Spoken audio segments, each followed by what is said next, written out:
Big boss హౌస్లో ఒక ఊహించని సంఘటన అయితే జరగబోతోంది. నామినేషన్లలో పల్లవి ప్రశాంత్ అయితే ఉన్నాడు. ఈసారి అందరూ కలిసి పల్లవి ప్రశాంత్ని టార్గెట్ చేసి అందరూ నామినేట్ చేశారు. బయట అయితే చాలా కాంట్రవర్సీ అయింది పల్లవి ప్రశాంత్ విషయంలో.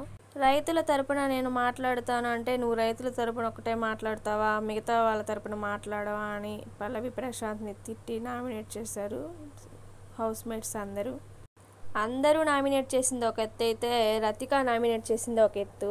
రతికతో పులిహార కలిపింది, రతిక కూడా కలిపింది కదా. మరి ప్రశాంత్ ఒక్కలాగా నా వెనక తిరిగామని చెప్పి నామినేట్ చేసింది. హౌస్మేట్స్ అందరికీ అయితే బిగ్ బాస్ పెద్ద షాక్ ఇవ్వబోతున్నాడు. పల్లవి ప్రశాంత్ని యు ఆర్ ఎలిమినేటెడ్ అంటూ బయటకు తీసుకువచ్చి సీక్రెట్ రూమ్లో ఉంచబోతున్నాడు.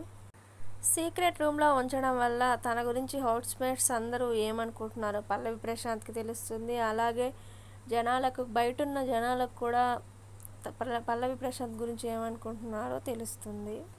వైల్డ్ కార్డ్ ఎంట్రీ ద్వారా అయితే అంబటి అర్జున్ బిగ్ బాస్ హౌస్లోకి రాబోతున్నాడు. మీకు పల్లవి ప్రశాంత్ నచ్చుతున్నాడా బిగ్ బాస్ హౌస్లో? నచ్చితే కామెంట్ చేయండి. మీ ఇష్టమైన కంటెస్టెంట్ ఎవరో కామెంట్ చేయండి. మరిన్ని న్యూ అప్డేట్స్ కోసం మా ఛానల్ని చూస్తూ ఉండండి.